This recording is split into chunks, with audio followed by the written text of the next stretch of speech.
Hey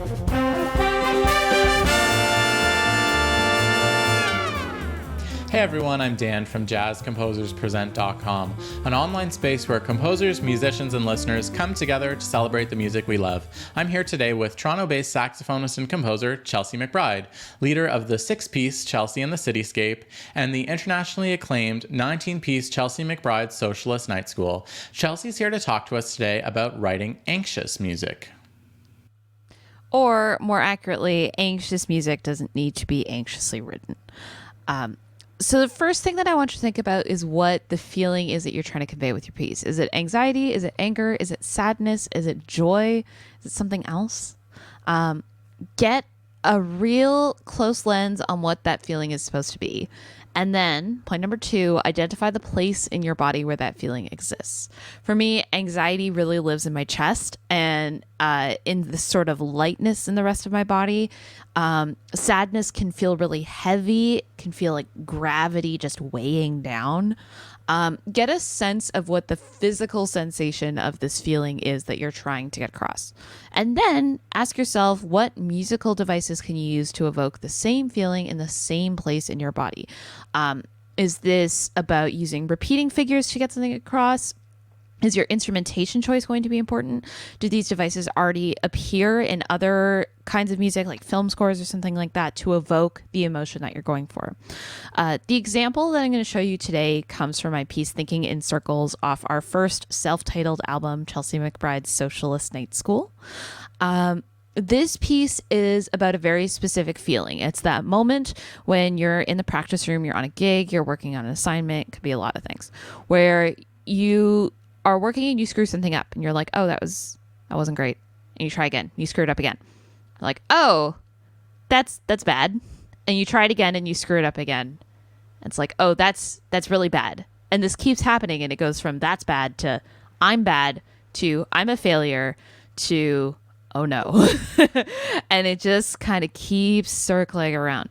So with this, what I was thinking of is, how do I evoke that feeling of anxiety, that repeated trying and failing? And what I came up with was this ostinato. So the ostinato is in 18, but it's divided into 3 bars of 5 and a bar of 3. And with that, I'm trying to get this, and it's under that, it's 5/8 and 6/8. So what I'm thinking of here is just trying to be as asymmetrical, as off balance as possible, while still having a bit of an underlying groove. And the shapes that are being used are all minor and sort of extended, like an extended minor chord. And I'm thinking of that as that sort of dark place that you're spinning around and circling into. Let's hear it now so you can get a sense of what I'm talking about.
So you can hear through that example, there's me introducing the figure, starting off with that sense of anxiety, and then it becomes sort of the background tapestry to everything else that's going on as other thoughts try and intervene. Maybe I'm not so bad at this. Maybe I will get it. I just have to keep trying.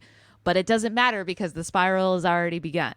And so this is one way of using musical devices to sort of realize this idea of anxiety without making you, the composer, anxious, and without making your performers anxious, because of course your performers know that these ideas are all clearly communicated to them on the page and all they have to do is play it. Whatever you could do to make their job easier, to make your job easier, so that the audience gets the sense of whatever feeling you're trying to convey, without you needing to be totally stressed out about it. Which is to say, you can write anxious music, but you don't need to write it anxiously.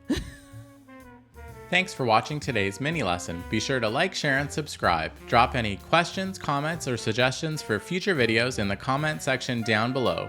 To watch our full-length events and participate in live Q&As with our presenting artists, head over to jazzcomposerspresent.com. Thanks, and we'll see you next time.